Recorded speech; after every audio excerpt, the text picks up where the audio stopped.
he sing? Can he sing, Jay Tanae? Can he sing? Don't do it. Don't do it. Do we need to pray? Do we need to pray? Look. Right now. I got all the moves. Watch this, Jay Tanae. Jay Tanae, watch this. Hey, Big O, I've had people say to me, Jay, you know what? You should be a vocal teacher. I'm gonna give you an Isley Brother lesson. This is what I'm gonna do. Okay. Do this for me. Say.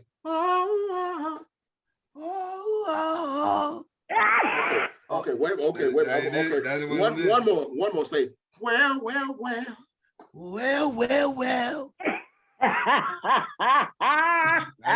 Ain't it? Okay. One more. La da da da da da. I think I got that one. Okay, can we go to a commercial? Can we do that on here so I can talk to Big O? I need to talk to Big O.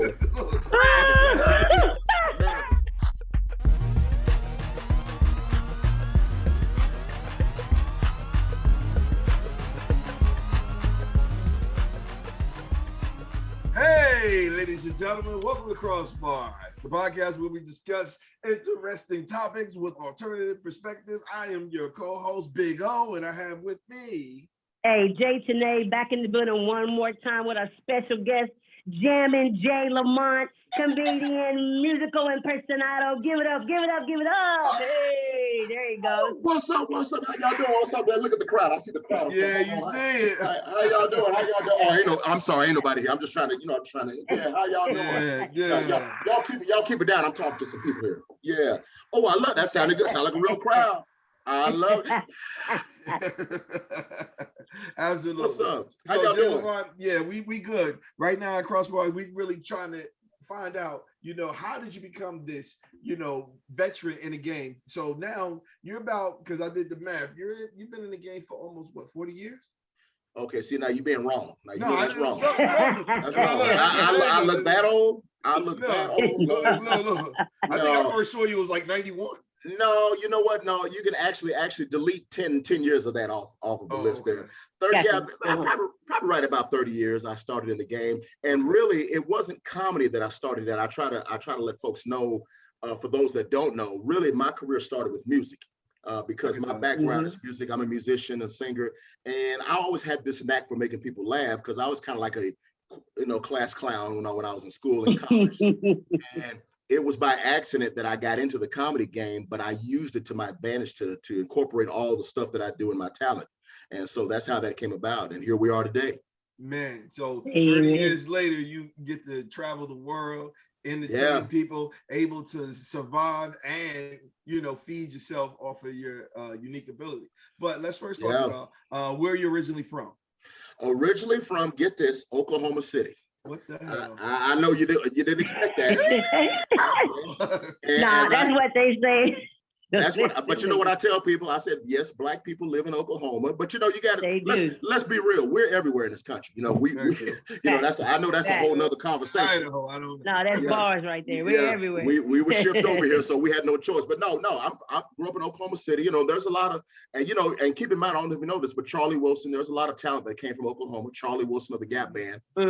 Yeah. Tulsa, Oklahoma, and you heard about the Tulsa massacre that happened in 1921. That's been a big conversation going on for a lot of folks that did not know about that. So there's a lot of Black history. On that. Can you expound on that one, the Tulsa, Oklahoma massacre? Yeah, and what's so crazy about it is that at the time that I was in college, as a matter of fact, there's an HBCU in Oklahoma. Shout out to Langston. I got my Langston University. Yeah. I'm an alumni. Langston University. All right. For those that don't know, that there is an HBCU. It's the only HBCU in the state of Oklahoma. And also, as far as Tulsa, which I didn't know nothing about this until I was a student in college. And I studied it at Langston, that 1921, Memorial Day weekend of 1921, there was an incident that happened where a young Black kid named Dick Rowland, he, from what I understand, I think the reports is that he had dropped out of high school. And he was working as a shoe shine boy in downtown Tulsa, Oklahoma. There was the building that he was working in front of, he was not allowed to use the bathroom there. They didn't allow Black people to use the restroom. So that particular moment, he had to go use the restroom. So the white gentleman who owns the building across the street allowed him to go over there to use the restroom. And so basically, allegedly, so they say what happened was he got on the elevator. And, in those days, most of the elevators were made out of wood. And there was a young white girl who was the elevator operator. And as he was walking on the elevator, it was said that he had somehow lost his balance on the floor and bumped into her. And she, she screamed and, hysterically or whatever, oh my God, oh my God. Now that's what that's what it was alleged. And all of a sudden the word went out, and even in the newspaper said, Negro, in those days, Negro assaults white girl. Something should be done. That was the headline. Something must be done. Then it said, we need to lynch Negro. And that's pretty much what triggered it. But as they arrested him and took him down to the courthouse, what really added fuel to the fire, it wasn't so much about this black kid who allegedly assaulted this white girl. No, it was the fact that at that time, there was an area in Tulsa, the black part of town called Greenwood, which, get this, was considered the wealthiest black community at that time in the US. 1921, Tulsa, Oklahoma, black millionaires. One of the gentlemen actually built one of the largest black hotels at that time. Now, if you could imagine, had that not happened, what Tulsa, that black part of town, could have been. It could have been like a black renaissance today. So that's pretty much what it was. Right. And so now we're at 101 years since that happened. Only 3 survivors are still living today, and they've been fighting for years to get reparations for those descendants. So yeah, so shout out to those. They have a museum there as well, correct? Yeah, they have a museum there. There's been a lot of other assortments there. So I was the last time I was in Oklahoma, I had to do a show there, and I didn't get a chance to go to that particular area. But I hope the next time when I travel back, I'm gonna go. So that'd be awesome. So now when we think about Tulsa and Oklahoma City, so I was assumed they're not too far apart from one another. Yeah, well, Oklahoma City and Tulsa are the 2 largest cities in the state. So they're about maybe 2 hours from each other, maybe just under 2 hours. So Oklahoma City is the largest city. What's so crazy?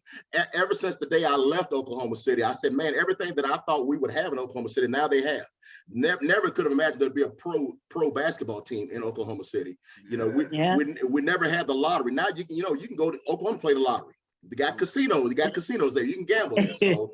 We got to talk about that. Yeah. Because how in the world? Because they have that was an issue of contention. Yeah. Where many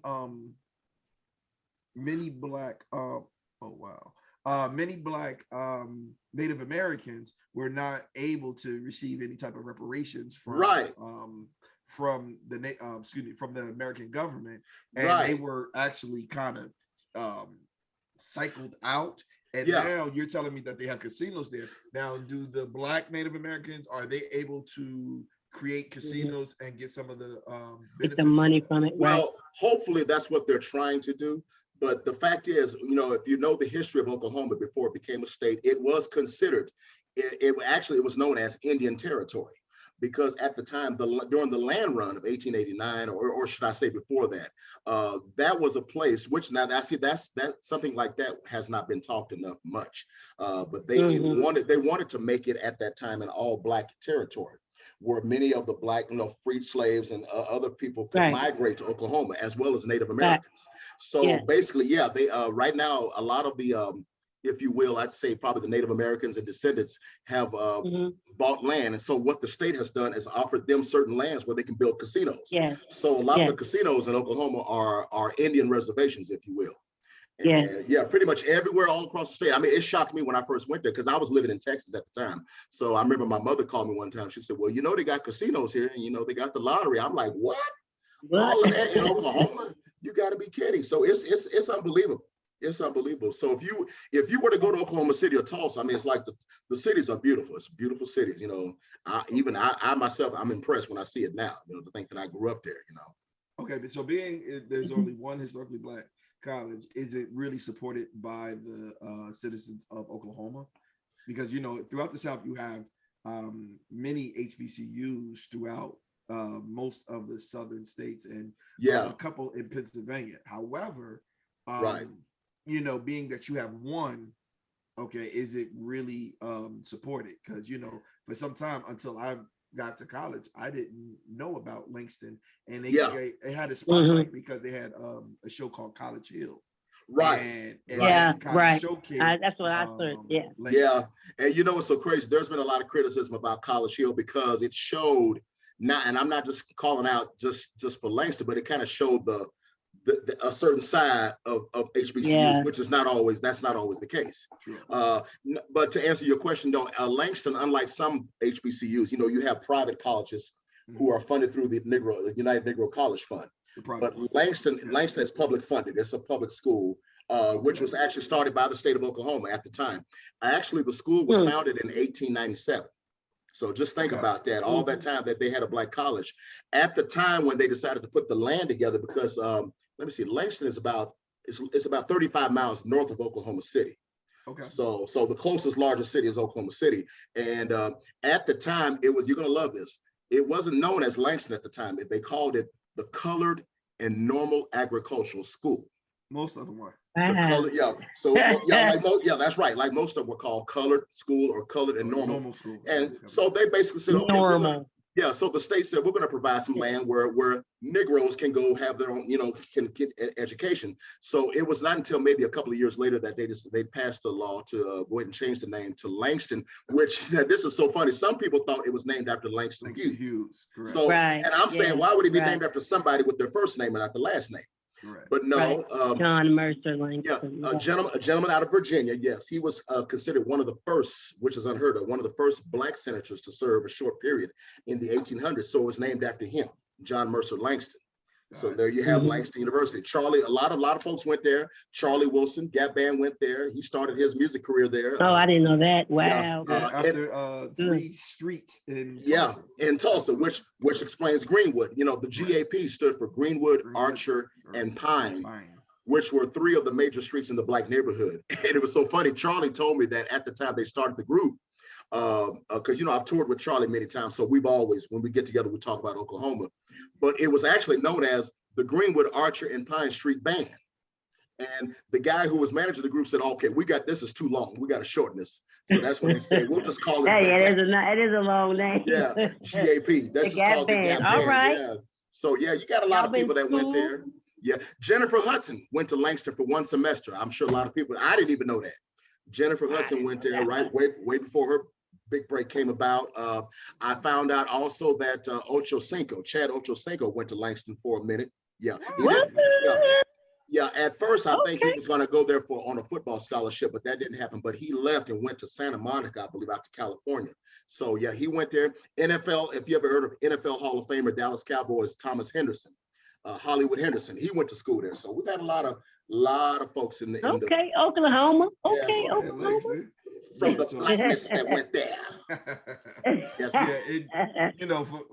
For some years, like even right now, I don't want to big them up, but North Carolina Central, where my alma mater is, No. My alma mater is North Carolina A&T. It's almost blasphemy. A&T. Yes. Yeah, and see, you ought to be ashamed of yourself. See, no, never. You can't step out there like that. See, I know some viewers are gonna be watching and saying, "Nah, I know he just didn't just gonna put that out there," and then he's gonna say he's an alumni of North Carolina. Right. When you hear the rest, but I got to say, you're gonna feel bad. But no. But you know what? It's all right. Here, you know what I'm all about. I'm all about HBCU pride. So that's what it's all about. HBCU pride. Absolutely. What about you? Yeah. So what happened was, some years ago, I had a after school program, and the kids were always checking out, sneakers.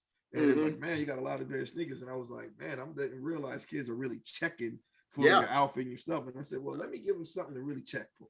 So I started buying, a couple of HBCU t-shirts, and I used to post them. So, and I'm big enough to say, like, I went to A&T. I have no problem with the other ones, because they were on my list as well. Right. But the issue marketing. Now, everyone that you see, let's say if you see a person with Duke basketball, you don't necessarily think that this person went to Duke University and played basketball. You can just say, hey, that person supports that basketball team and really like Duke basketball. Right. Exactly. I said, we have to make a conscious effort to wear it, and so they can say, yo, I'm a fan of this school. You should be a fan too. Oh yeah, without a doubt. So for me, every Friday I wear a different one, and I would actually post it on Facebook back in the day when I was on Facebook. But what was happening is that I made sure that I got my shirts from the school site or from the school vendors, so my money was directly being given to the school. Right, to the school itself. itself. To that association. Yeah. But the problem that I kept on running into, and you're talking about when I started it was what, 2015 or 16? Mm-hmm. And it took me basically about a year and a half, 2 years to get so many. So I had over 70. And my thing is for one of the students that after I wore, if they wanted it, I would give them, like literally give the shirt off my back. So I said, so you can wear it, or it'd be something aspirational. Oh, but, yeah. So the issue became that I saw that not so many, but a few of the HBCUs didn't have their websites up. And I was like, this is like, this is too, like in this day and age in 2016, I was like, maybe in like 1999 or 1989, I understand it. But in 2016, you got to be on it. You got to be on it. You got to have your presence. So even if your school isn't flourishing as it once was, you still have alumni that want to support and wear their shirts or hats or exactly with pride. Sure. So I'm like, that's the same thing we're doing with Langston, because matter of fact, I want to give a shout out to my classmate, Karen Hyder Orton. As a matter of fact, she has a new business out. She has her own seasoned salt company that she and her husband put together. And so that's what she's been doing. She's been interacting with all the alumni, and what she has done is she's been working with the school to get some apparel made with our school colors, and so that's what she's been doing. Like she'll hit me up, hey Jay, we got a new shirt coming out, we got the new hoodie coming out, you want to get one? And so the funding from that goes straight to the Alumni Association as well as the school. So I love that. So like what you just said, that's the same thing Langston is doing. So now for me, it was like, okay, I couldn't get a Langston shirt and I didn't know anyone. So I called the schools, like, look, I need to order. They was like, well, if you stop by our bookstore. I was like, man, I'm in Charlotte, North Carolina. I'm like, no, don't worry. We're gonna take care of that. I'm gonna make sure you get something. Don't worry. I'm gonna reach out to Karen. So I'll reach out to Karen for you. Shout out to Karen. Shout out to Karen. Shout out to Karen. Bars and KROSS BARZ. Yes. Absolutely. Hey, I want one too. Oh, we got you. We're gonna get you. No, we're gonna get you. My niece, she graduated from Lincoln. And I always used to mess with her. And I Lincoln, said, Missouri. no. She graduated from Lincoln, the HBCU that's in Pennsylvania. Okay. Right. University, right? Gotcha. I always messed with her, and I was like, I think Langston is the real LU. See, I like you. I knew I liked you for some reason. I knew I liked you for some reason. Yeah, that's the real big LU. And I got to call Karen. I got to call Karen. Absolutely. She hit me back and was like, well, how can they be the real when they're named after one of our alumni? So, she hit me with like Langston Hughes because he's a graduate of, Lincoln University. Lincoln University, right. Yeah. Yeah, got that. Yeah. So even she thought that. So yeah. So I was that's like, all right. Whatever. But that's the cool part about, when, you have after you graduate, it's about the school, but it's really about the camaraderie. Exactly. Like, you went there so we could crack on it. Right. Every day. Like, man. For real, this old man got me too. This old man, promise you, I was sitting at this function and he came and said, saw my shirt. He said, A&T, you guys fix lawnmowers, right? And I was sitting there like, like, the hell? Like, all right, now he said, I know he wasn't serious. 70 plus. So I was like, all right, let me be respectful. He was like, yeah, like, isn't that the college, like, y'all get the trimmers and then the students just do that and you come out with a GED or something like that? And I was like, all right, I don't care. How cool. But no, watch this. He was a graduate of Johnson C. Smith in Charlotte, and he was cracking jokes. He knew what he was doing. He knew what he was doing. I was like, so me and him at this function and having everybody at the table rolling, and I was like, that was lovely.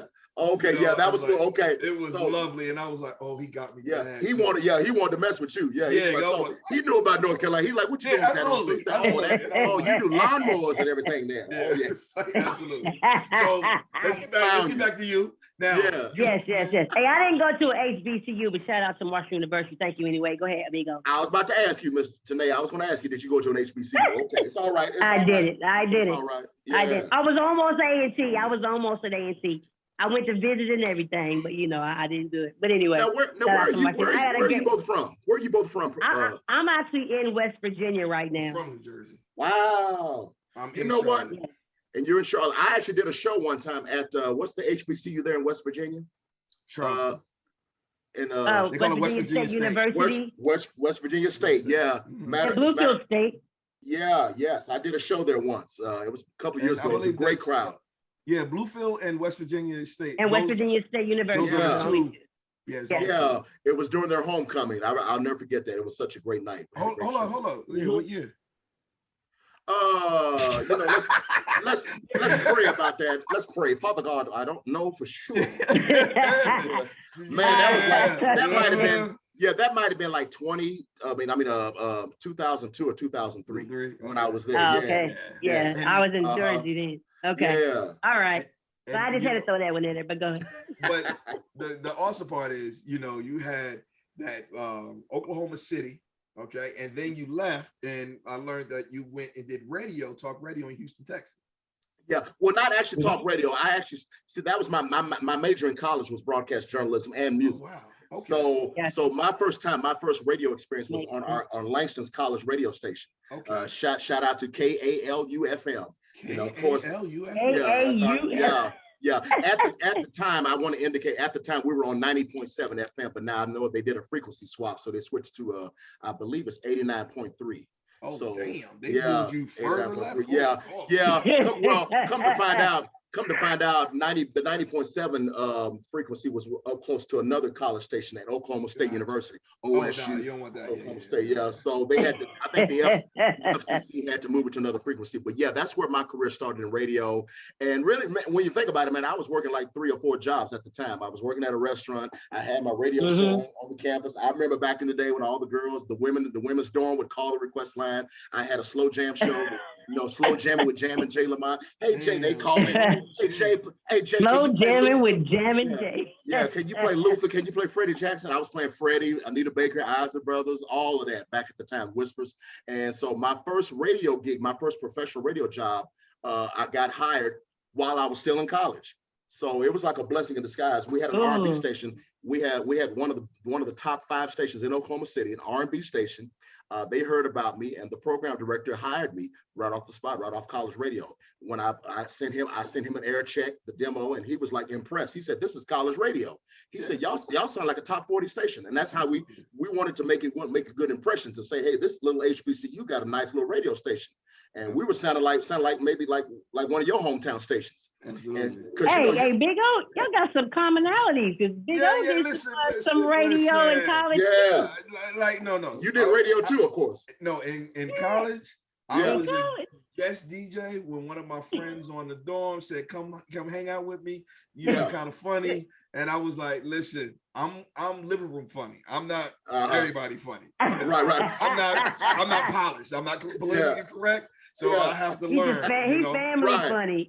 Yeah, I'm family funny. Yeah. So I went there. I really enjoyed it. I was like, "Yo, can I come back?" He was like, "Yeah, man, I'd be bored up here." I'm like, wow. These people supposed to come, and I was like, "You get like how much they charge you to be up here?" Charge, man. We looking for people. I was like, hell. But at that time I was graduating, got up to New Jersey, I started working, and then me and a couple of friends, we was like, all right, let's go to Rutgers. And 91.3 RLC, that was our station for 4 years, and I was up there working and doing radio, and I was just having fun. Like this podcast is the same thing, but it's like I interview people that I'm interested in, and I get to have, like right now, we're just having a conversation. And and I'm like, hold up, wait. One day I could get paid to have a conversation. Like, oh no. Right. I have a job. But this is like my dessert. I get to do this for fun. And I'm gonna tell you something. It was the greatest blessing for me, because like I said, I hadn't even gotten an internship or anything like that. So all of that came into place when I got my first gig, and I hadn't even graduated yet. So and believe it or not, the DJ put me on weekends. And as soon as I started on the air, I mean, everybody all over Oklahoma City, even the campus, they heard me. They said, "Man, they was just geeked, excited. Man, we're so proud of you, Jay. You on the radio, and you're on the big time station now and everything." And so all of a sudden, the boss, the program director said, "Okay, Jay, you know what? We're gonna move you to weeknights. We're gonna put you on prime time, 6 to 10. So I'm doing. I got everybody listening. No, in the evening. No, nighttime. Oh, damn. So so nighttime. Yeah, I had the highest number. So trust me, we were beating out the top 40 stations. That's how, and we're the only R&B station at that time. And so we were killing it, man. So I'm playing all the hottest songs in the land. I remember my first interview.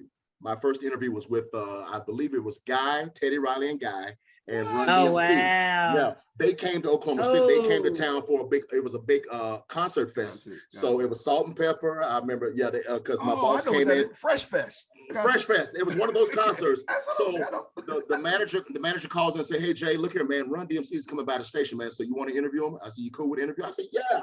I was like, "Oh my God, no! Run DMC is coming on my show." So I'm interviewing them, Teddy. And here's what's so funny. I'm gonna tell you something. It's funny how God brings you into places that you never could imagine. About 5 years ago, I opened up as a performer. Now I opened up for Teddy Riley and Guy and Keith Sweat. And so Teddy Riley and I met up backstage, and I reminded him of that. I said, "Do you remember years ago when you guys came to Oklahoma City?" I told him the name of the club that they were at, and I said, "I was that young DJ on the radio when you all came." Teddy was like, "That was you? Oh man!" He remembered that. He remembered that. Yeah. So he was like, "So you're performing now? So you're a performer now?" I said, "Yeah, this is what I'm doing." And he had seen me on TV, which is so strange. It's like you just never know. Never know. Yeah. Wow, that's super awesome. So now you're on the radio, you're in Houston, and you like, you know what? This pond is a little too small. I need to go to the big ocean. And you packed up the Chevelle. What kind of car you had? You had a Chevelle. Yeah. You look like man. You had an Omni. You had an Omni. You know what? Toyota. You were close. You're close. Big old. That's funny. You said I had a Chevette. My dad had an old 2-door Chevette that he bought a new car. He said, "Look, I'm gonna let you have that car." I said, "Oh, that's funny." I only had an AM radio in there, but I said, "But we did have a black station on the AM side, so I didn't trip." I said, "We got one. We had one on FM. We got one on AM." So I said, "I'll deal with that." But now, just when you mentioned Houston, I said I was still working in Oklahoma City, and I got hired. Somebody heard about me in Houston, and so thanks to a gentleman who worked for a record label, he said, "Man, would you like to leave and go to Houston to work at a station?" And I said, what you talking about? He said, "Well, let me hook it up for you." And so I wound up going to a station in Houston. I actually worked at 3 different stations. And so that was my first time being experiencing like battle. I'm talking about radio competition. Yeah. You got one station up against another, and you could. I remember we would do drops. You should keep your radio on this station. Don't listen to that station. We play more music than that station. I'm like, this is unbelievable. And so at the time, like I said, I was doing music. I was in an R&B band at the time. What's the name of the band? You try to gloss over that. Not the What's the name of the band? What was that called? Because we didn't really have a name at the time. Nah, you had a name. We were out of college. Well, let's just say we were known as the Langston University All-Stars, the LU All-Stars, if you will. That sounds like a basketball team. Yeah, it really do. It sound like Globetrotters. Dude, we used to let me tell you something. While I had my radio on my college radio show, we were doing concerts in our auditorium, man. We would pack the place out. The students would come, the teachers would come. So it was that was like our Apollo Theater, if you will, at Langston. So, and we killed it, man. So so while I was doing radio in Houston, I was doing part-time stuff in the studio with the band because we were still recording, trying to get a record deal, because that was really my goal. My goal was to get a record deal for my R&B group. I wasn't trying to get into comedy. And so while I was working on radio in Houston, a gentleman by the name of Rushion McDonald. Rushion, what's up, my man? I'm shout out to him. He opened up a comedy club at the time. This is right when BET started Comic View. And so So that's yeah,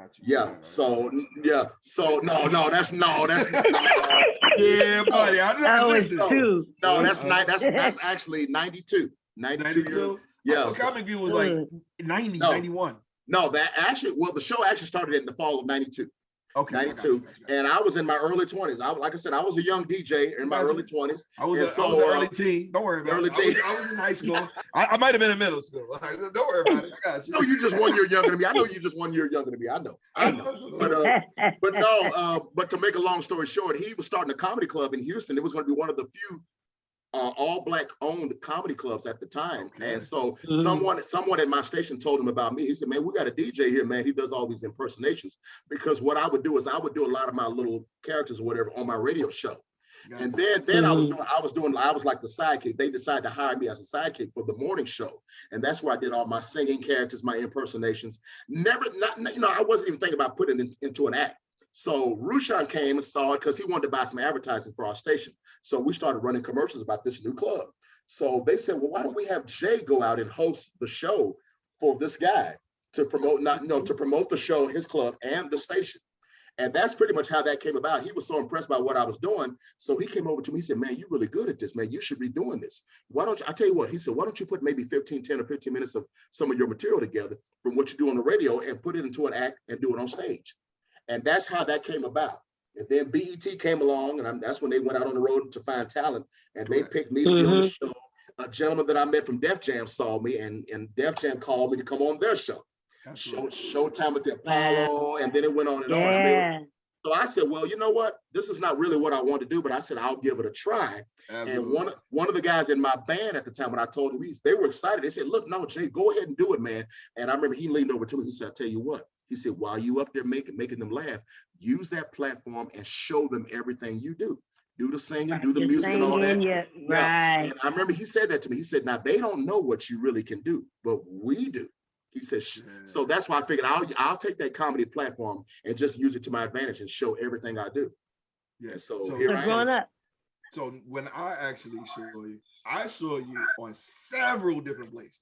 And when we said we were going to do it, I was like, well, I saw him, because I was like, he was the one that did the Roger Troutman. He used to put the little thing in there. He did his hat. And I was like, that was my introduction. I've seen it. Right. And then, so I could tell you like several shows that I've witnessed growing up. I was like, oh, no, growing up. No, I don't have to research none of that. I want to talk to you about, your life, things of that nature. But I was like, oh, no, I was a big fan. That's why I was like, right. I know you got like 30, almost 40 years. And you know what? And to think, Big O, and to think that I actually went on tour with Roger and Zapp, and I did that for him, in front of him. So, so it's always. Was he laughing or was he kind of? He loved it. No, he loved it. He freaked out. I think what got him was the fact that I'm doing the sound of a talk box, and he uses the actual talk box. I think that's what messed his head up. And matter of fact, the first time he and I met, I was on the radio at the time. I was a jock. He didn't know that I was a performer, but I actually did it for him. How do you do that? Well, Jack, to know, it's gonna be a robo. And the big KROSS BARZ. And he freaked out. Hey, I love that. But the thing is, when I was doing all that on stage, people, even to this day, people walk up to me after the shows when I do meet and greet. Man, I really enjoyed the show, man. But let me ask you something, man. You sound like you can sing. Have you ever sung? And I tell them, I said, yeah, I'm a singer. I said I was in a band at the time. I said I'm in the studio now recording music. Matter of fact, I have music out right now. So what's the music? We got to promote that now. Yeah, even though I'm still doing comedy, I have my own R&B. I got an R&B sound out now, so it's on iTunes and Spotify.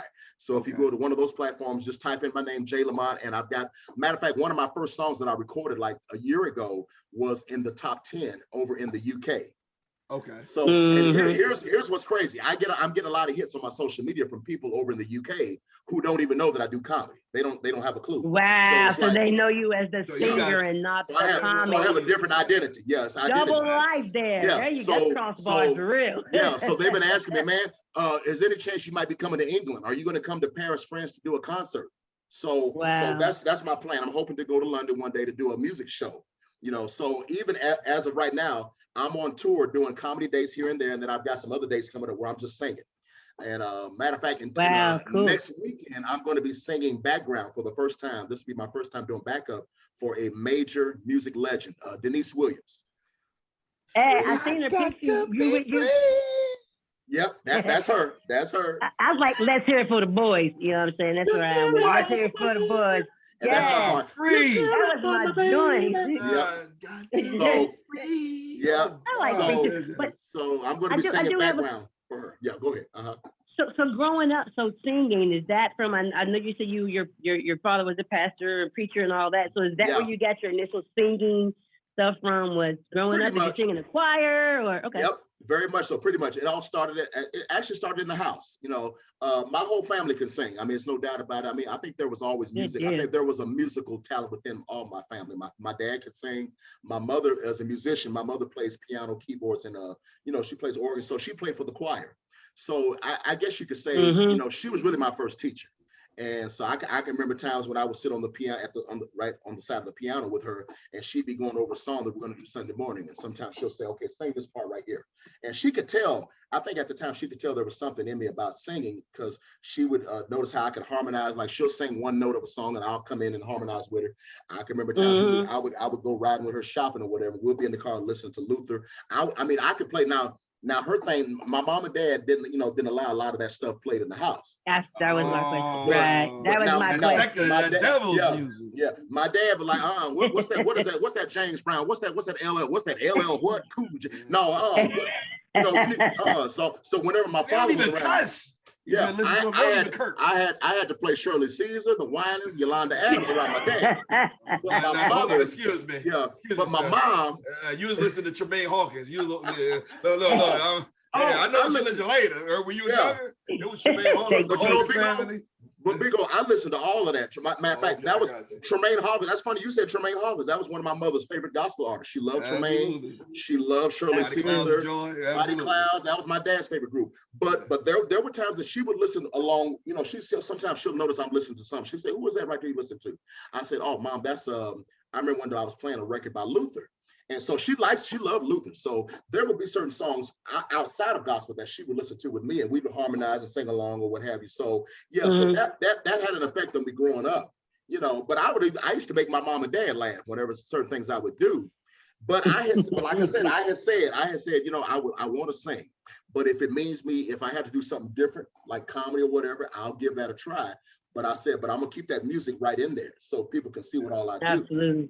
Absolutely. So if your family can sing, why didn't you guys form a group like brothers, siblings, anything did you do that, or why did that not happen? Jay, Tanae, I love you because you're right on point, because that's what we were talking about. I used to ask my mom all the time. I said, Mom, why don't we do a group? Why don't we have a group? Because if I have an older brother, my older brother, he can sing, and he's a pastor as well. He's preaching now. You're supposed to be a pastor. That's the problem. He wanted to preach. That's what it is. You're supposed to be a pastor. He got the call. You know, he said he got called to preach like my dad, but no, me and my brother had talked about it. I said, hey, if I could put something together, I said, would you be interested?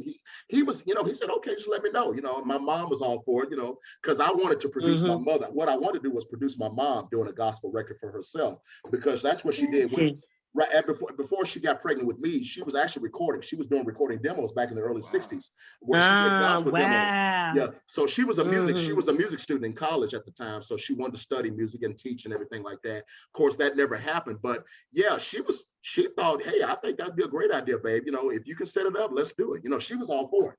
You know, sometimes I would bring my mother into my room because I had this tape system that she had bought for me. And it was so funny because I showed her how I could record vocals together, kind of like what some artists do. Like if you listen to Marvin Gaye, I don't know if people don't notice, but if you listen to Marvin Gaye, like on Sexual Healing or Let's Get It On, he's doing all his background vocals. That's all him. Oh, yes. Yeah. And so I found out a way now I'm going way back now, 2 tape recorders. I found a way where I could record. Yeah, I'm going way back. I found a way where I could record a song where I could do all my vocals on tape to tape. And so I had my mother come in and I showed her what I was doing. And she was like, she was mesmerized. She was amazed by this because she said, this son of mine is something else. So, so we actually put a song together where I had her sing another part. I did all my other harmony parts. So I was doing all of that with my family. So yeah. So hold on, I gotta ask a question. Yes, sir. You know, because I'm I pay attention. Am I talking to my first? Am I talking? No. You're good. You're great. You're good. I'm sorry. I didn't mean to tell all that. That ain't what you asked. I'm sorry. When you were stacking your vocals with the 2 tapes, were they real recording tapes, or were they hooked on phonics type tapes? And you put the little silver in the top so the joints can record. Big O, you ain't that younger than me, so you know you had them too. You had them too. Did. I had them too. See, you know I'm about to go burn. Y'all about to go burn it back on you. You know good and well. something, you make it seem as if I'm way that older than you, but no, no. These were actual little blank tapes that I bought at the store. Oh, okay, good. No, I didn't buy back. I just take over whatever we had that I didn't like. Matter of fact, you're gonna love this. I remember I did a song. I said I'm gonna do El DeBarge. I like it. Ooh, and I like it. So I sung the lead part of El DeBarge on one tape, and then I took that tape and put it in the other tape recorder. So what I would do is have another tape in this tape recorder recording what I had already recorded. And then I would do the background parts, because I was trying to figure out, because I was sitting there. Wow. That's what I'm saying. See, I was sitting there like, how is Marvin doing all those background vocals by himself? Stevie Wonder, because Steve on some of his songs, Stevie's doing all his background. How were they able to stack all that up? So now, today, as I'm now in the business and I've been in the studio, now I see how it's done. So, because like on some of my songs that I have out now, I'm doing all my vocals. So I have nobody. So like I said, my mother was tripping. She was like, how did you know how to do all that? So when I explained it to her, she was just, wow, so what is it? Ingenuity, right there. Come on now, come on. Look. There you go. You had no money in that. Look, we're gonna do this. This way. I can see how to figure it out. And I want to be a singer, but I do not have the talent. I got all the moves. Please don't. Can he sing, Jay Tanae? Can he sing? Don't do it. Do we need to pray? Look. Right now. I got all the moves. Watch this, Jay Tanae. Jay Tanae, watch this. Hey, Big O, I've had people say to me, Jay, you know what? You should be a vocal teacher. I'm gonna give you an Isley Brother lesson. This is what I'm gonna do. Okay. Do this one. Say, oh. Okay, wait. Okay. One more. Say, well.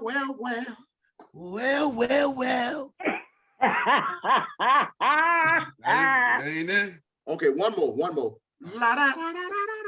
I got that one. Okay, can we go to a commercial? Can we do that on here so I can talk to Big O? I need to talk to Big O. He just want to dance. You know what? Let us go to God in prayer right now. After what? Father God. Come on. That wasn't so bad. That wasn't too bad. That was too bad. Yeah. No, damn no. But that was my thing. I wanted to, have some of these talents.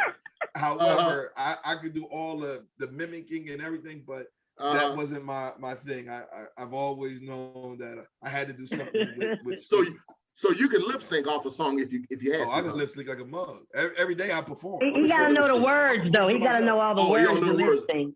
Because I was gonna sing a song. I was gonna do something and have you just kind of lip sync off of what I was gonna do. Oh yeah. I can do the melody. Oh, definitely. Let me see. Yeah. Do you know it's true? Oh, wait a minute. Oh, let me do the Colonel Amos. Oh, no. Wait a minute. What you know about Hold up. What you know about Colonel Abrams? Yo, fam, I was a music connoisseur at a very young age. So I was like around 6, 7. I'm not gonna let you get the best of me. Don't have been all right. so broken hearted. Listen, right there. Listen, right there. Wait, let me do my little. I gotta do my little move right here. Hey. All right. Listen. Sorry about that. Men don't twerk. Oh, don't twerk. No, that wasn't Men twerk. don't twerk. That's an old man move. That's an old man move. That's that one move. That's a hit. That's just the one hit. That's just the one hit. What is that old man move? They walk up to the young ladies with their hand in their pocket, jiggling their money. Hey, girl, I could do something for you. Come on, you don't know nothing about that, girl. You don't know nothing about that. That's how your daddy now. Yeah, funny. So we gotta get back on track because you. Oh yeah. I'm sorry. I got DDD. So if you want to be on track, I'm not. Like Jay Tanae got to be the one to keep us on track. I gotta bring y'all in. I'm sorry, Jay Tanae. I'm sorry, Jay Tanae. I'm so sorry. So we're talking about impersonations, and I'm gonna ask this question. So yes, when you do that, and you know how to do that, I was just reading some stuff about how you got to use your throat and your larynx and your soft palate and all that. So what is your preparation when you're learning all of this, sounds and all that? How do you do it? How do you prepare? You know what? I just do it. I just do it. It's funny because a lot of people have asked me that. So how do you start? How do you know what you're going to do when you get on stage, especially those sounds? And I said I usually just kind of warm up before I go out there. Even when I'm in the car driving, I'll just do something off the cuff. Wow. Let me give you an example. The intro to Bruno Mars' 24 Karat. There's a little talk. Yes. Yes.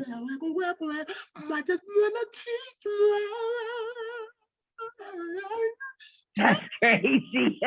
That's insane. This party around.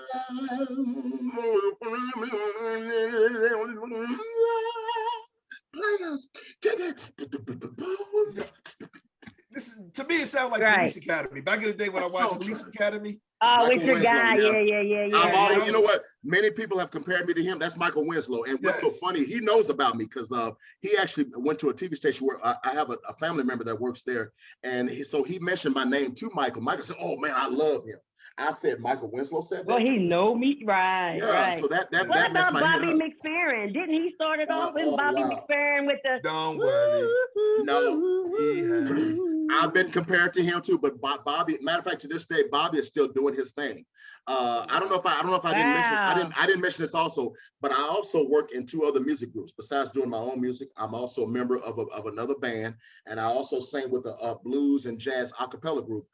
2 of the members in my jazz group work with Bobby McFerrin right now. Okay. So shout out to Bobby McFerrin. He didn't fall off the earth, y'all. He did not. He's still happy. He's still happy. I think he's in his early 70s, still jamming, still performing. Yeah, still performing. So shout out to Bobby. Yeah. Don't worry. Straight jazz. Oh yeah. Oh, Jay, Tanae. All right. No, she can sing. See, that's that bull. She can sing. And she I didn't say nothing. Yeah, knock it off. But when I like Bobby McFerrin. Oh, he's the bomb. He's the bomb. Yes, sir. See, man, like as soon as hip hop came, I forgot all about my R&B roots. Like, shame on you, Big O. You got to stay on it, Big O. You got to stay on it, brother. Jock boxing. From the Skinny Boy started beatboxing, and he was probably one of the best beatboxers out. And then he did the breakdown. And then Buff and Dougie Fresh was going back and forth. I thought get your beatbox. Man, that was my era. Ready Rock C from Ready Rock C.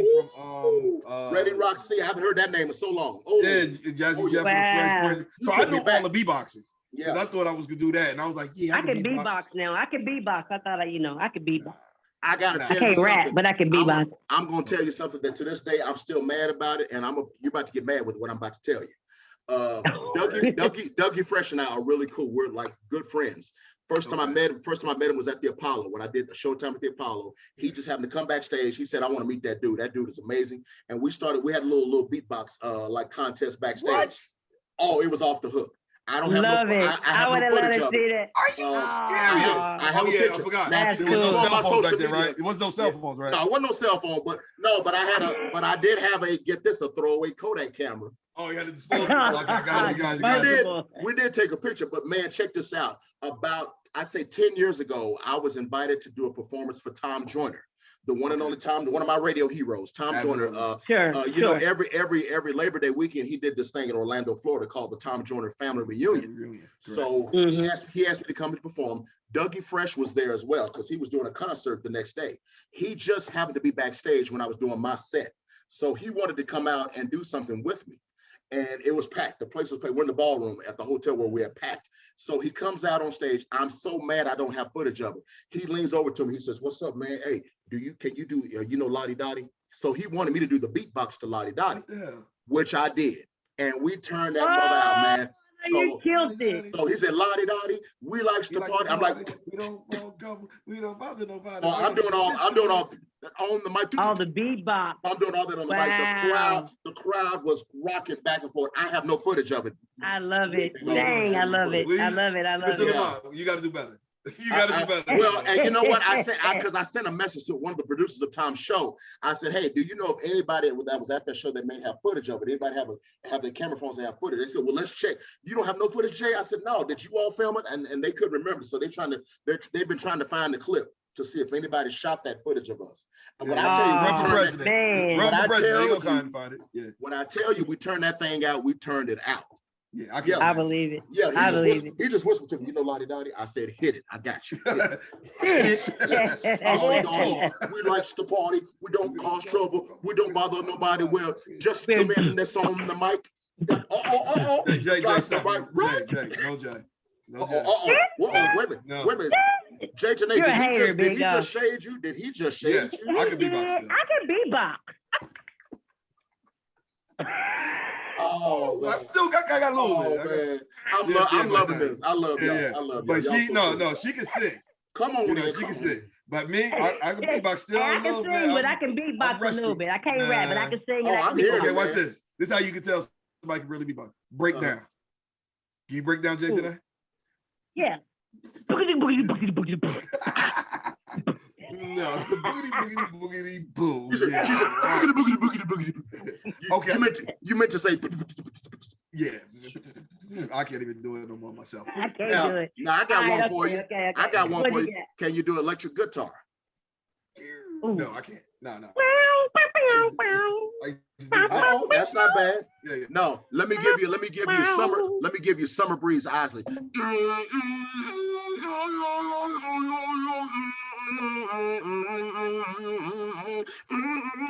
Wow. Let me give you some Prince, Purple Rain.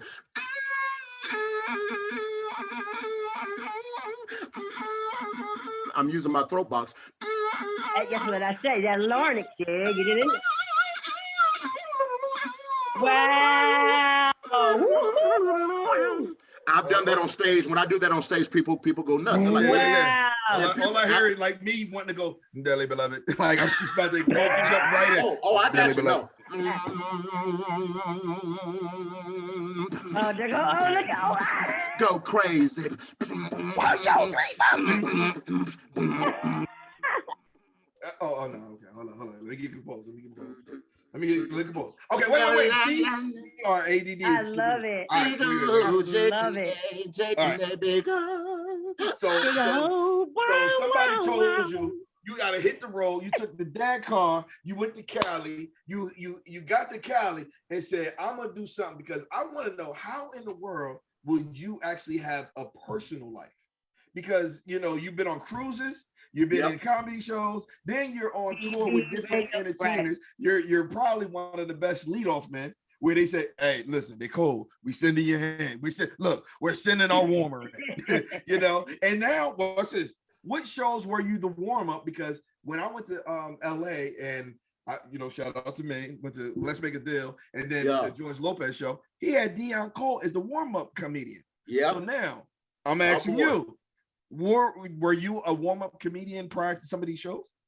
Only one show.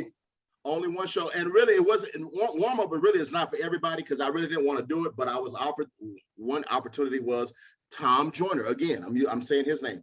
I don't know if anybody remembered this, but Tom Joyner had a TV version of his Sky show. Absolutely. And he taped it out here in Hollywood. And so they asked me to come and do the warm-up. It was, it was a great experience, but I got to meet a lot of people. I remember one taping we did, I don't know if you remember the hit show, A Different World. Absolutely. Of course. The young lady, real dark skin, who played Kimberly Reese. Kimberly Reese, on the show. She's a singer. Charnel Brown, that's my friend. Brown. She just happened to be in the audience. I remember I saw her, and I remember I saw a few other people. It was unbelievable. But that was the only show that I did. I almost was this close to doing a performance on Jimmy Kimmel, because I met Jimmy Kimmel once. That didn't work out. But I remember the time. I remember that time when I said, you know what, I'm gonna go ahead and make that move to LA. So I remember I packed all my stuff, had one of my friends help me drive all the way from Houston to Los Angeles. That was like a 23-hour drive. And from Houston. Yeah. Because I felt that I needed to be here because whenever I needed to come here, I had to fly, of course.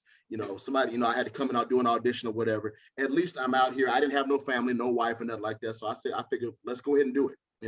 So it gave me an opportunity to get my feet wet, to meet a lot of people that I never thought I'd be able to meet. you know. So it's just really been a blessing for me, you know, and I've been able to fulfill my dreams as far as what I wanted to achieve. And here we are today. Like I said, I'm doing my music. I've got more comedy dates coming up, music dates coming up. Getting ready to go back in the studio to work on my next album. So I'm just doing it. I am doing it. Okay. So any regrets by not having family or anything like that? Any regrets? You're just loving the life, or? You know what, Jay, Tanae, I mean, I've had, you know, hell, I don't want to, I was about to say a four-letter word. I don't want to do that. Yeah, we gonna. And I guess that's because, well, I've had previous relationships. You know, I've had certain, when being in a relationship, especially being in this business, can be stressful. It can be tough. Sure. Because the bottom line is, you want to be with someone. You want someone who wants to be with you. That's going to support you. That understands that, hey, this is what I do. And it's kind of like they're going to roll with you all the way, ride or die.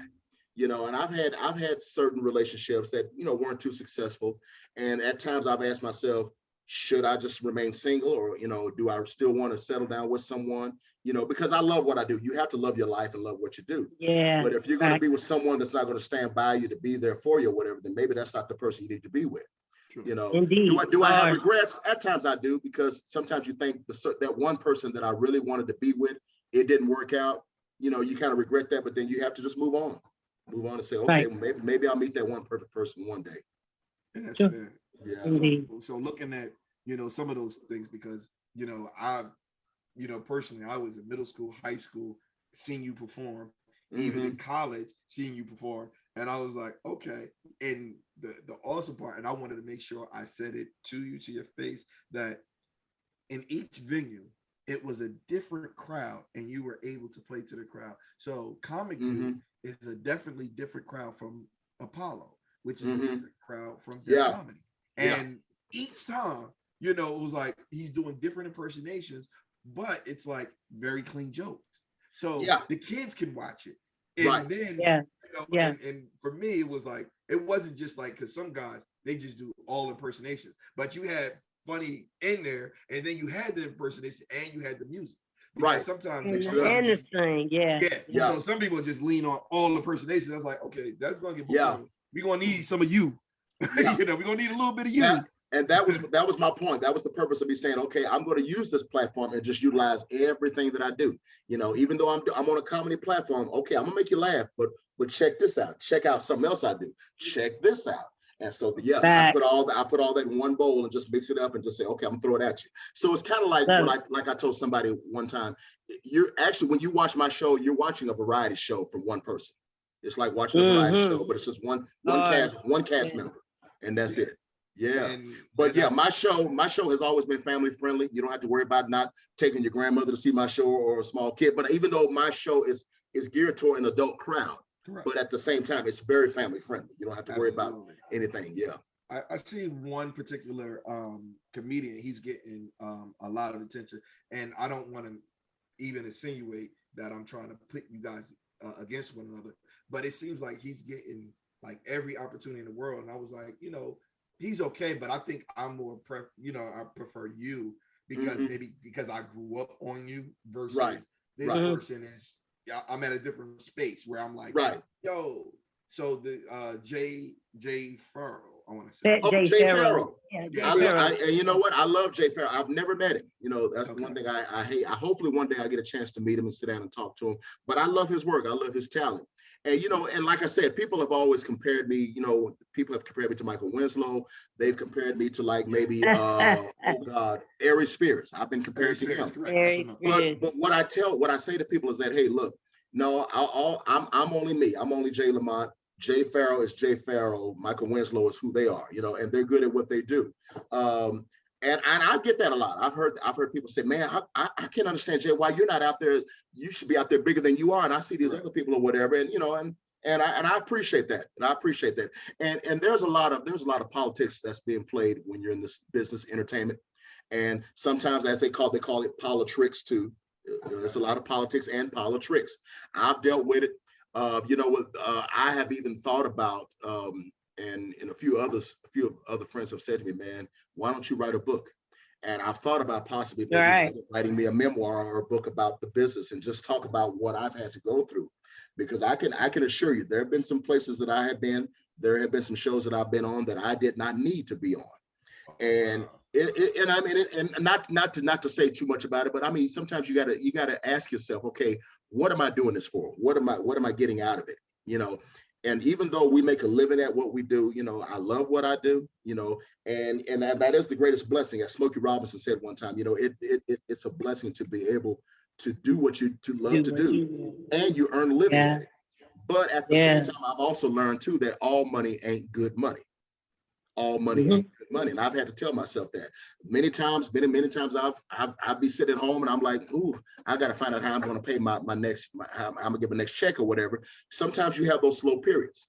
You might get a phone call from somebody saying, hey man, can you do my little gig or whatever? And I'm sitting there, okay, who's on this? What show is this or whatever? Right, it might be something that doesn't really, you know, doesn't acquire my taste. I'm like, there have been and times I've had to regrettably say, okay, I'll go ahead and do it this one time. But other times you're like, oh God, I don't even want to do this show, you know. So I hope maybe one day I'm just going to write a book and just tell the whole story about what I've had to deal with and what this business carries, you know. Because it has its highs and it has its lows, you know. Not to bring the mood down, but I mean, if you could only imagine, I've had to, and I think that might be the title of my book. If you can only imagine, Patty the Belly. Hey, look, talk to Patty. If only you knew. And absolutely. And a few people that I've told some things that I've dealt with too, they're like, "Are you serious, Jay?" You know, oh yeah. So you'd be surprised. Okay. You'd be surprised. So now, with some of those people, because I looked at, you know, and that's why I like Ari Spears. But I look at Ari Spears, like that's your junior, because you came out way before him. But not way before, because he came out young. Because he came out around the same time that I came out. Yeah, but he was so young. He was like he's younger than me. Yeah, he's younger. Yeah. So I look at him as like the rated R version of you. You know, he's like, all right, this is the PG-13. This is the rated R / baby X. You know, like 1X, but he does a certain side that, you know, very edgy, you know, and he's good at what he does, like I said. And matter of fact, we've actually done some shows together, which probably should not have happened, because it's always been said that you don't want to put two type of similar performers, which like I said, he does what he does, I do what I do. But at the same time, it can become a conflict if you put us on the same show. I remember one incident where we were booked. Some promoter had put us on the same show, and he wanted to meet with me backstage. We literally had to have a conversation to find out what material that he does that I don't do. You know, it's like, do you do Michael Jackson? Do I do Michael? Does he do Prince? Do I do Prince? So it's almost like we had to separate certain things that wouldn't conflict with what he does, because he actually was the headliner of the show anyway. So I didn't mind, but at the same time, I was the one to say, okay, I'm gonna give you the respect and say, you know. So we pretty much had to go over both of our sets. And it worked out fine, because everything that I was going to do was stuff that I did on my own that had nothing to do with him. So it worked out fine. But even he said, you know what, we need to talk to this promoter, because I don't think he needed to put us on the same show. And it was out of love. It wasn't nothing that he was hating on me and I'm hating on him, but it was out of love. Right. So yeah. At least you were able to talk that out and figure that out without any, you know. It worked out fine. Yeah. Okay. Hey, talking about respect. Hey, Big O, we're talking about respect and being on the same show. What's your kind of take on that little Monique and D.O. Hughley thing that they have going on now? I hate that you had to ask that was a lot, you know, and she said her thing. I saw it, and you know what? I got love for both of them, because those two are my friends. I've worked with both of them. They're my colleagues. I wish Monique didn't have to do it on stage. I just wish she shouldn't have done it. I think they should have handled that backstage. That's just me, because I love Monique. I love her, and I love D.A. Wow. Two of my best friends, and I'll just leave it at that, because I said, man, when I saw the clip, I was like, oh Lord, no. And from what I understand, I think a few people who were at the show said that's all she did throughout her whole show. So it's like she really did not perform. It really wasn't a performance. She didn't do no material or anything like that. So I think she got mad after that, and it was just ranting on the whole thing. I just wish that could have. I wish that could have been handled backstage. Even times that I've seen where I might have had an issue about something on the show, you know, leave all that behind the curtain, whatever. The audience doesn't need to see that. So yeah, I really felt bad about that, you know, and I hope that they could just move on and just kind of get that worked out, because I love both of them. Yeah. So now you're talking about one controversy, because I'm not so privy. I seen the reaction, but I didn't really see what was the beef, so I have to look at that later. But what about the big splash that happened this year with Will Smith and Chris Rock? What are your thoughts on that, being a comedian? boy, you know what? And here's what's so funny. I just happened to be at home when the Oscars was on. And so I think I was on the phone talking to somebody, and when I hung up, I swear to God, when I hung up my phone, I looked up to the screen. I remember they said, "Please welcome Chris Rock." And that's when Chris Rock came out on stage. And so I'm just sitting there looking. And I was reading. I think I was looking at an email on checking on my phone. And so I'm looking at the TV, and then all of a sudden, I noticed Will Smith is yelling something out at him, and then I noticed the audio was muted. So the network muted the audio. I said, "Oh, wait a minute," because I think like everybody else, we thought this was a skit. Because when I saw Will walking up to the stage, I said, "Okay, this must be going into a comedy skit or something." But then when I saw Will yelling at him and he looked angry, I said, "No, maybe this is not a skit." And then the network censors muted out the audio. I said, "Oh, okay, something's being said." So I said, "Okay, what is he saying? What is he saying?" So I got on my computer, because for those that don't know, because the Oscars are like one of those shows that's shown all over the world. Right. Most of the countries like Japan, Germany, they don't have censorship over there. Absolutely. And so I just have to pull up a clip from Japan that was showing that same footage just when they went to a commercial, and I saw what was said, and I was like, "Oh no!" And then when he went up and slapped him, and I got to give it to Chris. Everybody was saying, same situation. I feel bad for both parties because I'm a fan of Will. I'm a fan of Chris. I wish that did not have, and I know Will regrets it now. I wish that hadn't happened because it's on a major world stage on national television. Yeah. Chris was like, "What do you do?" I think everybody else was like, "You know what? We're gonna have to go to a commercial. Somebody cut away because I'm gonna do something because he ain't gonna make it back to his seat." There have been a couple of times I said, I think I had a show coming up a few days after that, and I said, "Okay, let's get something straight." The crowd started laughing because they knew where I was going. Absolutely. I said, "If anybody besides they want to come out, I'm like Bernie Mac, you want to come on stage.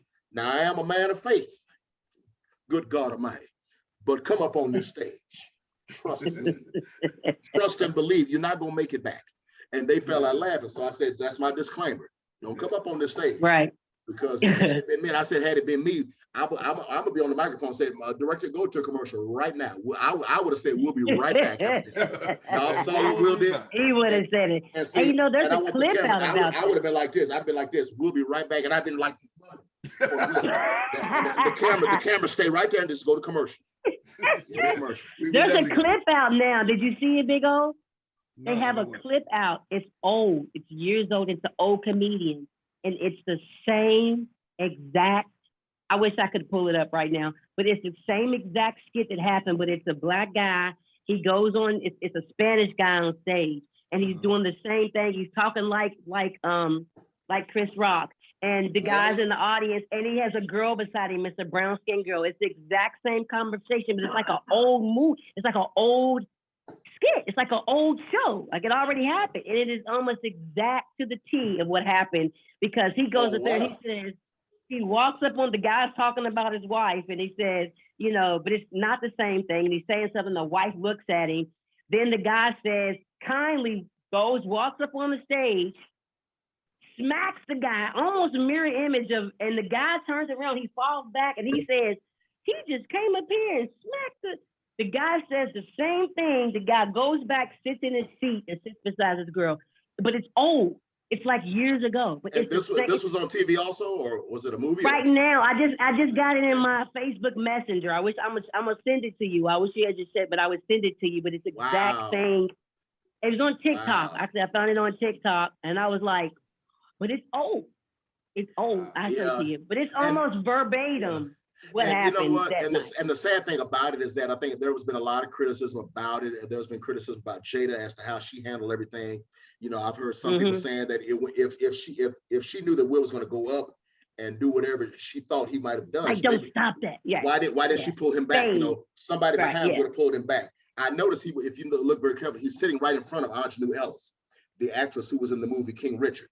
Now, notice you haven't heard nothing else about that movie. That was a big night for them, especially for her. Serena and Venus were sitting in the crowd when all that happened. So, you could just imagine the embarrassment on them.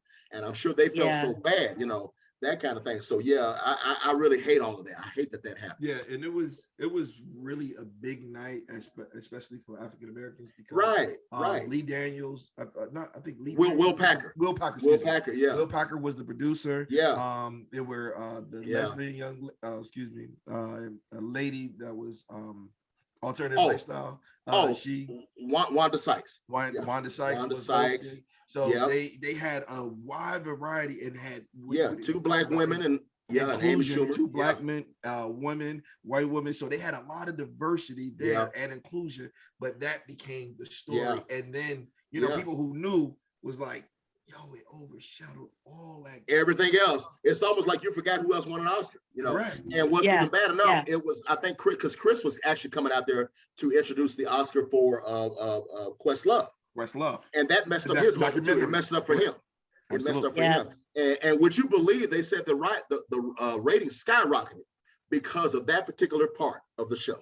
Correct. For the Oscars. For sure. Because you know the Oscars in the past, the ratings weren't all that good, but it had to take something like that for the ratings to be all that successful. It might not, that may not be the news that they wanted to hear. And I know for Will Packer, it was bad. I know I felt bad for Will Packer too, because I know he had to sit there and just shake his head like, oh no, not on this one. Why? Absolutely. He was like, why? You know, so now my question to you is that you have a wealth of experience, and a lot of times, you know, older comedians, they start writing for other people. Are you into writing and you know, and also shows as well? Because I know you just spoke about like maybe you might get a book, but now I heard you talking about, you know, I'm about to go overseas. It seemed like overseas is ready for your tour. You know, like I'm coming here, baby, and you better be ready. Like that's the name of the tour. But you know, it's like, are you going to say nah? Because they have all these skits that's online. And I'm like, you know, they don't have no guidance. And I'm like, if they get that seasoned veteran. You know what? I don't, you know, I don't really see nothing as far as doing something like that. I could have done it at one time. I've talked to someone about maybe possibly writing for something like that. But you know what? Been there, done that. I'm like, I'm good. I'm moving on to other things that I'm trying to work on, you know, with the music. You know, if there's anything writing I'm gonna do is write. I'm gonna be writing more songs because I am a songwriter. And good deal. I said, try to get this book together. I'm a member of BMI. I'm a member of SAG. So and hopefully I'm praying for that Grammy. Hopefully we might be Grammy bound, especially with the groups that I'm working with. So that's another thing we're hoping to claim. So it was like J.T. Thompson. J.T. Thompson. Was that who you're working with? Oh, Jesse Thompson. Jesse, what's up, Jesse? I hope he'll see this. Jesse Thompson. He's a newcomer in the game. He's from Ohio, the funk capital of the world. Jesse Thompson. Whoa! Yes, I said it. The funk capital. It ain't Plainfield.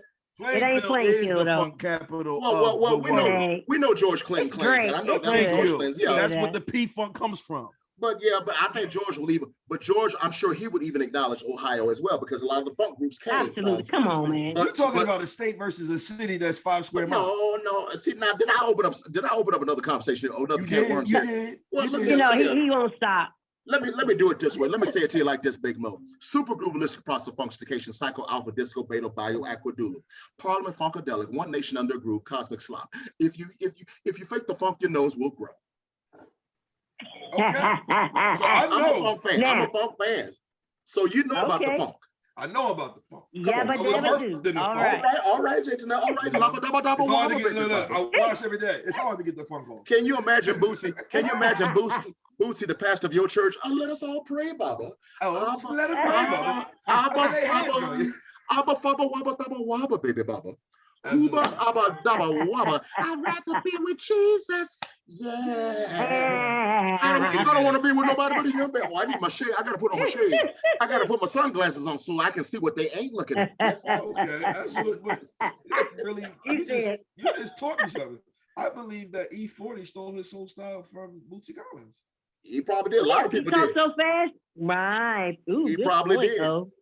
Well, you know, Bootsy was a major influence. Yeah. Baby Baba. Yeah, that's E40 right there. Skip it, Baba, the Baba, Baba. You know, and that's that Bill Cosby kid. Peck it like a wood. You talking about munch mouth, Baba, baby Baba, baby. That's where he comes from. You took me back, Jay. You should have brought that. That's my childhood. Hey. It's flat. Let me calm down. All right, that's all right. We're wrapping up. I got to ask you some questions. All right. So it's like, real rapid fire questions. Okay. You just choose either or you can say both, or even neither. Okay. So whatever you feel, I'm gonna give you 2. So let's do something a little layup, but since we said there, Ohio players or Parliament Funkadelic. Ooh, now see, you wrong for that. That's what we got. We got to go straight there, brother. Oh man. Well, I love Ohio players, but I'm gonna go with P Funk. I'm gonna go with P Funk because they kicked it off. All right. They set it off. They set it off. Okay. All right. Let's go a little in the same vein. Okay. Will you go with Roger Troutman and Zap or the Gap Band? See, I love Roger and Zap. I love Roger, but I got to go with my homies. Home team. The Gap Band, Charlie, Ronnie, and Robert. Yes. Yeah. Okay. Yes. Look. Now let's get to the hard ones. Mike or Prince? Mike or Prince? Mm-hmm. I don't care what you say. Both. I know that's not part of the game. But, both on that one. I cannot pick choice on that because I love them both. Now, but you know what? I will say this. I'll put it this way.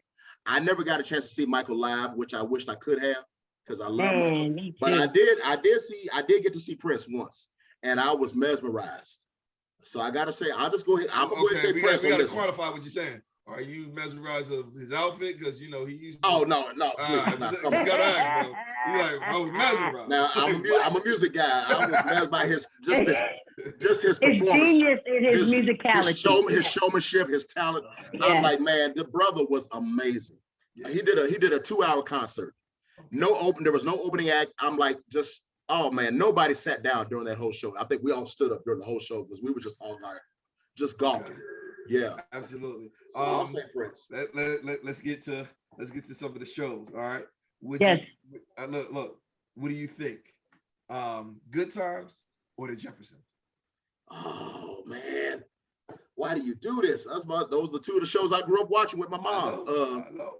I'm gonna go with Good Times. I'm gonna go with Good Times because I had the pleasure to. Well, man, that's so hard because I've worked with Sherman Hemsley from the Jeffersons. I've worked with Jimmy. Oh wow, cool! My first time doing a show with Jimmy Walker, I opened up for Jimmy J.J. Walker, and I got a chance to meet the cast. So I'll say Good Times. I'm gonna say Good Times. Go Good Times. Okay. Yeah.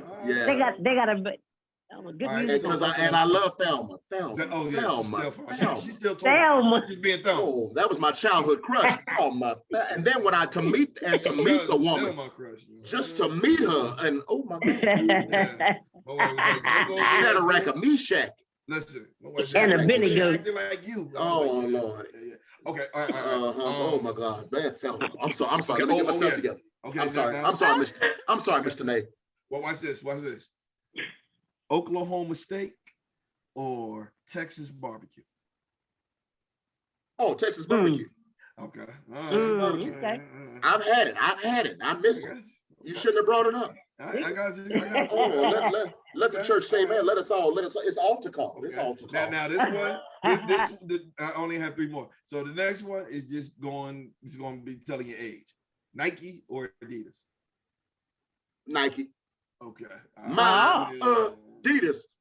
Yeah. I love Adidas, but I got to go now. I got my Nikes on right now. So I'm gonna say Nike. I'm sorry. I got to say Nike. Okay. I'm gonna say it. All right. Yeah. Now come on. Give me some more. Give me some more. Best stand up.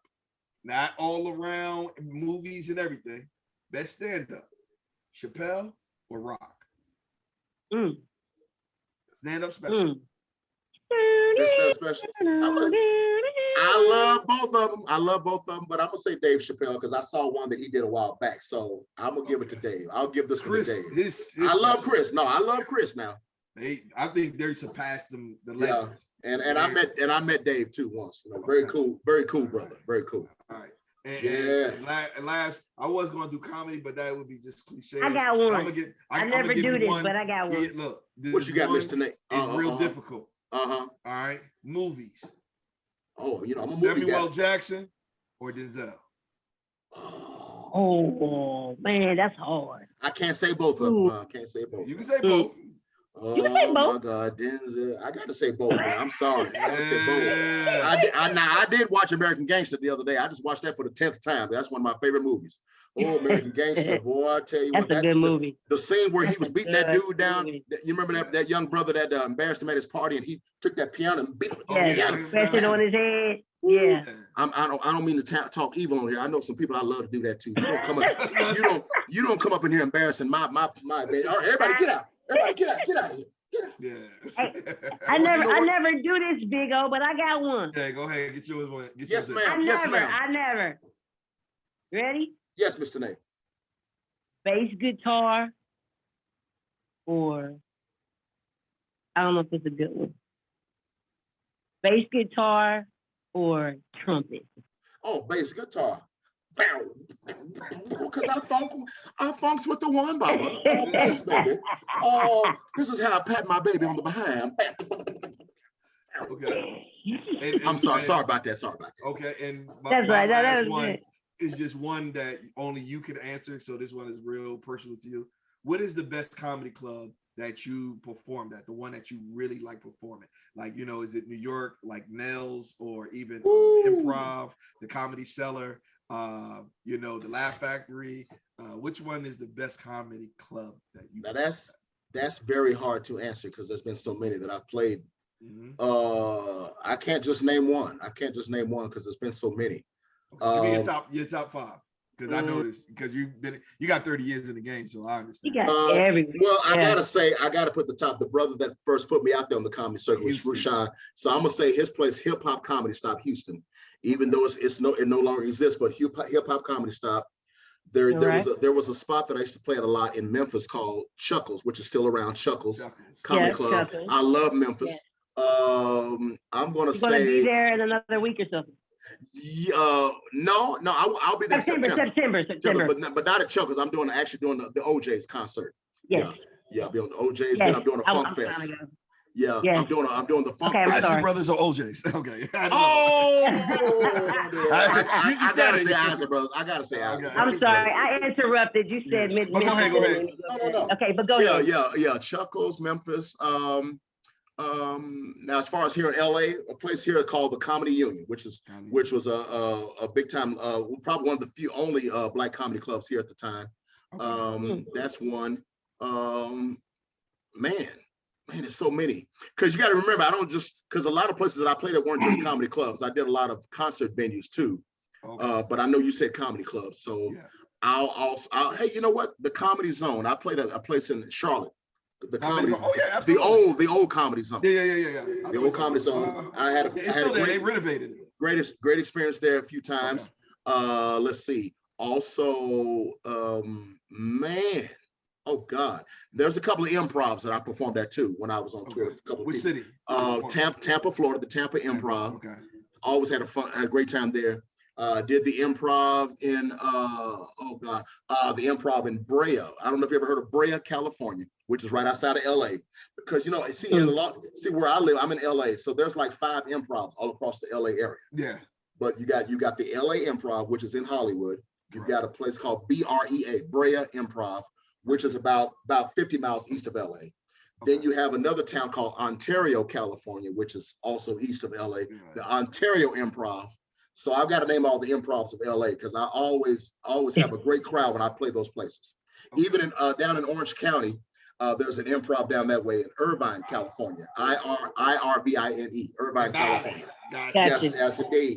Yes, indeed. So it's a lot of places. It's a lot of places, you know. Right. Anywhere that it. Go ahead. I'm sorry. Go ahead. I'm sorry. No, I just want to say that now, if you ask me, one of the places that I played at for the first time in my career that I never could have imagined that I would play at was the LA Forum, the world famous. The old Lakers. This is the old Lakers place, which still exists. They still bring concerts there, but I was blessed to perform there in front of 20,000. I opened for Charlie Wilson, Patti LaBelle, and Stephanie Mills. That when I tell you that was a great moment. Okay, you gave me another one. No, Stephanie Mills. Great. Look, Stephanie Mills or Patti LaBelle. I love them both. But I'm gonna say Patti because of my personal greeting with her, personal moment with her. I had a personal moment with Stephanie too, but I'll go with Patti. 70 live in Charlotte. I'm trying to run across her. I'm promise you, I'm gonna sing right in front of her. And I don't care how bad I sound. I promise you. Yeah, I don't care how bad it is. I'm gonna sing right in front of her. Is there any? How much I do love you.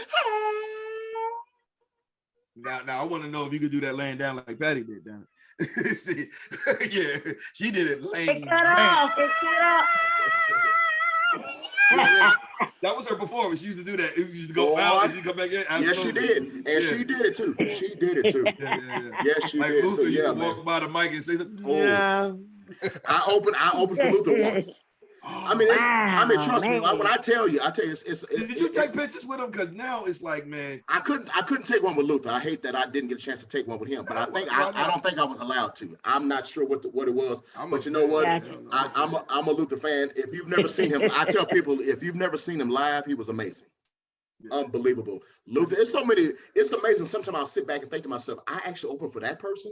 Yeah, I mean, Luther, Mary J. Blige, Frankie Beverly and Mays, Kim. Wow. You know, so many. Patti LaBelle, of course, Charlie Wilson. Oh man. How do you stay humble? How do you stay humble meeting all those people and celebrities? And how have you just been this whole time? Me. I just give all the praise to the man above. You know, I just stay the way that I am.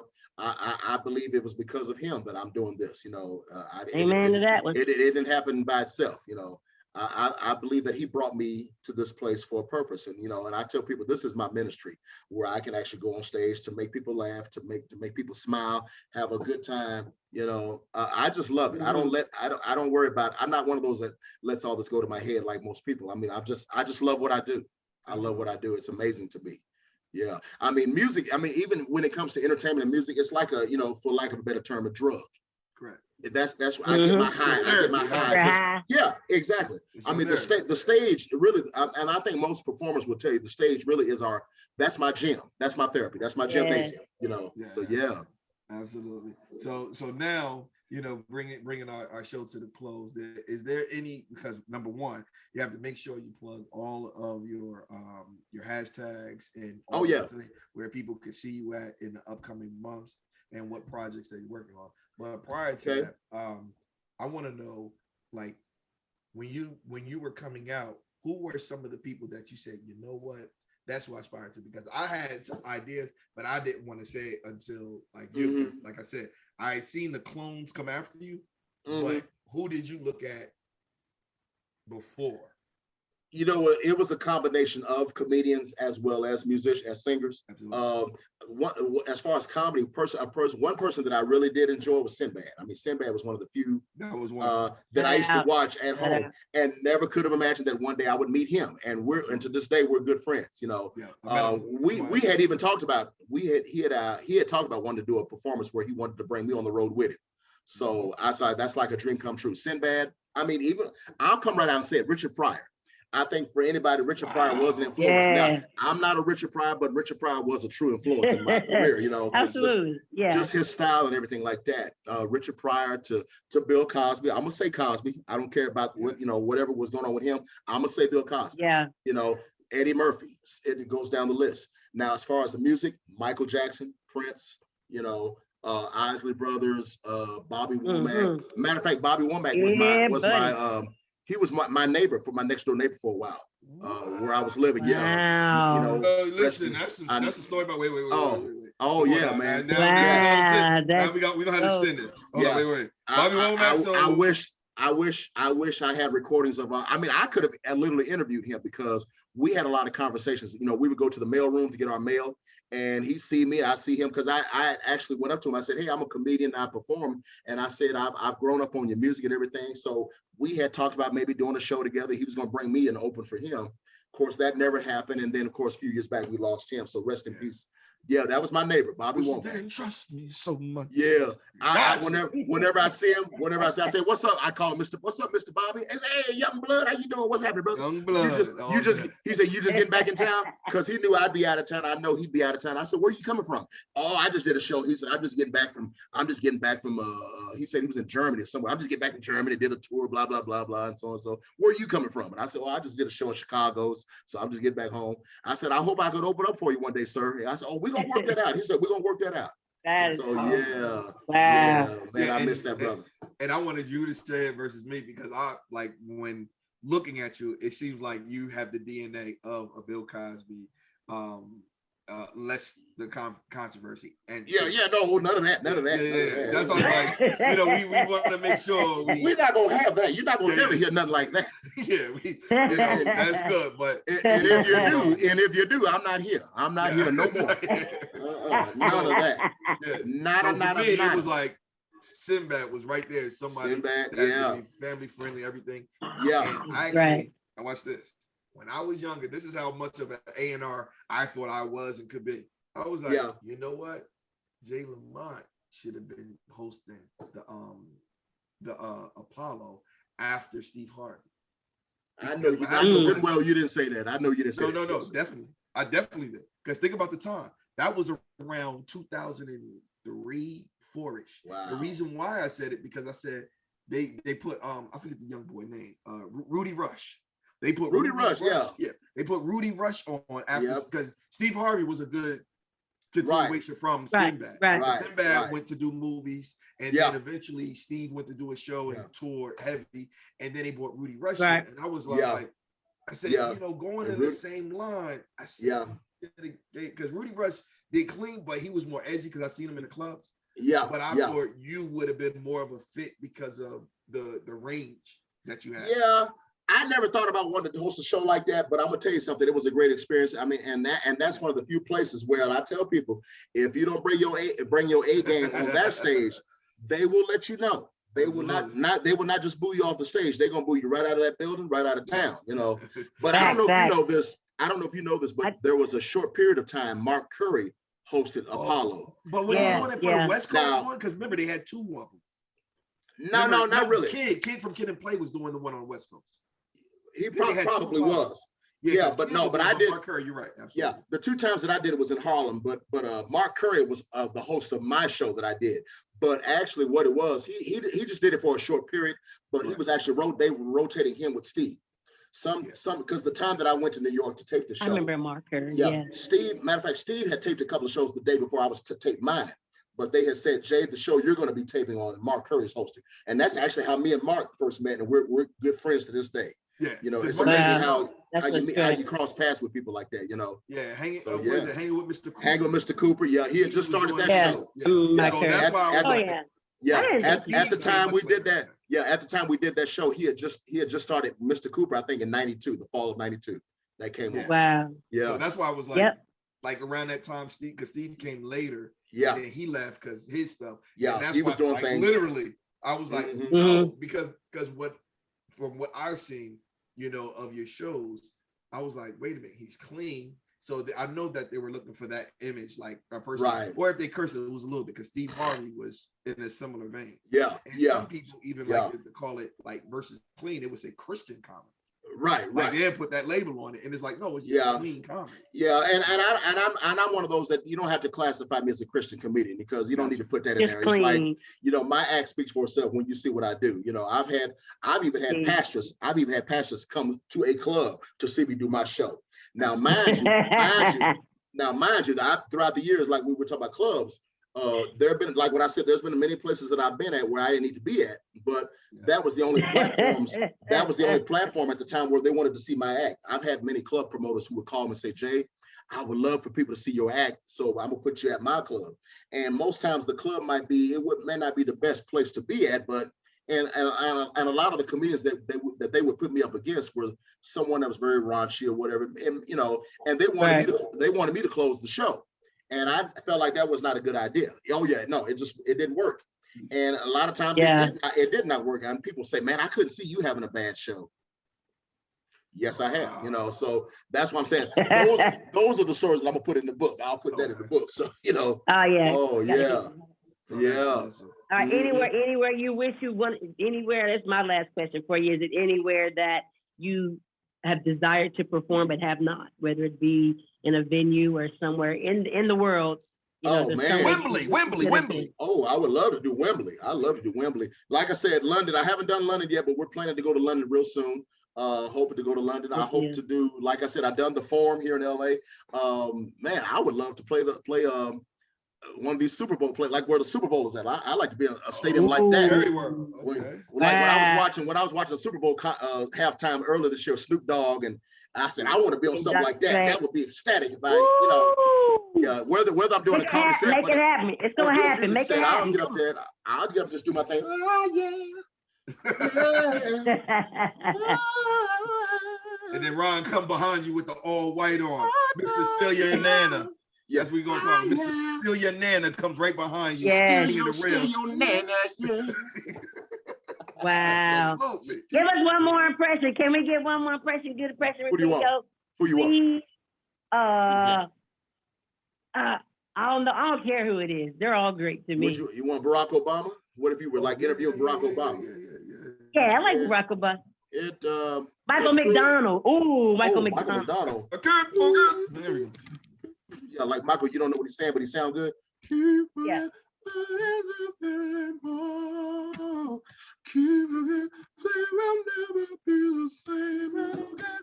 Keep forget how we made it so clean. Keep forgetting, baby. Every time you say, Yeah. Yeah. Yeah. All right. And I love Michael McDonald. I'm a fan. Yeah. Oh, he's great. He's great. Cross bars. Yeah. Say Yes. their names. Say their names, Michael. Jay, Tanae, Big Mood, yeah, Big O. Cut. Look, and cut. Yes. That's gonna be the drop. Yes, that's gonna be the drop right there. That's You gonna put that in the promo, huh? You gonna put that in the promo. Right You there. daggone right. Yes. Jay, Tanae, Big O, Cross Bars. Yeah. That's what I'm talking about. So now, Yeah. all right. So now, where can the people find you at?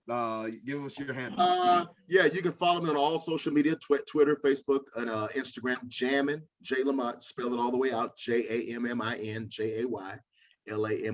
Jammin Jay Lamont. Also, my website: www.thejaylamont Jay Lamont. And like I said, I've got some music out, my own R&B music. I have a song called Celebrate. I have another song called Certified Love. Just put out my latest song called I'm Gonna Love You. It's available on all music platforms, Spotify, iTunes. I've got more music coming up I'm working on. If you want to catch me somewhere, I'm going to be live performing with Denise Williams. The Silly, she did Silly, free. Let's hear it for the boy. We're going to be in Oakland, California, June 10th at a place called Yoshi's. I'm singing backup for her. And then I'm going to be coming to Waukegan, Illinois. Cool. With Felipe Esparza, one of the biggest Latin comedians. I'm with him. I'll be in Memphis this September. Atlanta, I'm coming to Atlanta the first weekend of September with Anthony Hamilton after 7. And then I got some other, Seattle, Washington, Keith Washington in Seattle, Washington, July 2nd. Keith Washington. You don't know nothing about you. Wait, look at Jay Tanae. She had a moment. You had a moment. Wait, what? This is for Jay Tanae. Thinking of you is so I say, look, she having a moment. Seem to do. Okay, I'm gonna stop right Keith there. Washington. Hold on. Yeah. Wait a minute. Wait. But how in the world does a single man get through? You gonna have wait a minute. Anthony Hamilton. Yep. And after 7 in Atlanta. Washington. Yep. In Atlanta. Mm-hmm. And yo, fam, that's a talent. They ain't gonna be nothing but women in. All of those gonna be women there. That's what I love about this job. That's what I love. I love it. It's gonna be heaven, Big. Yeah, I know what you're thinking, Big O. You want to be out there with me? I know. He's trying to be in the background. Because let me tell you something, Big O. Every time I go out on stage and I see all those women, I'm like Arsenio Hall and Coming to America. There's a God somewhere. Look at all that. Look, women, Big O. Look at all these ladies out there. Turn around slowly. That's God. See, look at that. That's God. Look at his eyes. See, look at all that. I said only God could do that. I don't know what you come to do, but crazy man. Oh my goodness. Oh God. This is great. This is awesome. Yes. Thank you so much, Mr. Jay Lamont. Thank for you. blessing us with your gifts, your talents, your presence. I've laughed this whole interview.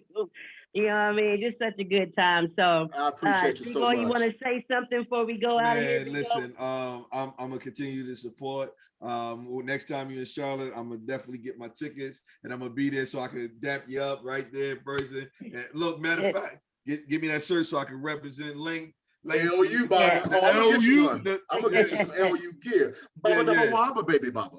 Absolutely. So I can get that front row support. Absolutely. Yes. So that's just awesome, man. So it's real cool. Like I said, this ain't even work because, like I said, I seen you in so many different places on television. I was like, man. I felt like, you partly raised me. I was like, oh no, yeah. Well, I appreciate it. Like I said, I always appreciate the love, man. I appreciate the embrace. So anytime you guys need me, just let me know. I'll come back on. All right. Good deal. All right. All right, guys, we're signing off for KROSS BARZ, KROSS BARZ. You can find us on Twitter, Facebook, Instagram, TikTok. We got it out here for you. We love y'all, man. Thank you again, and peace.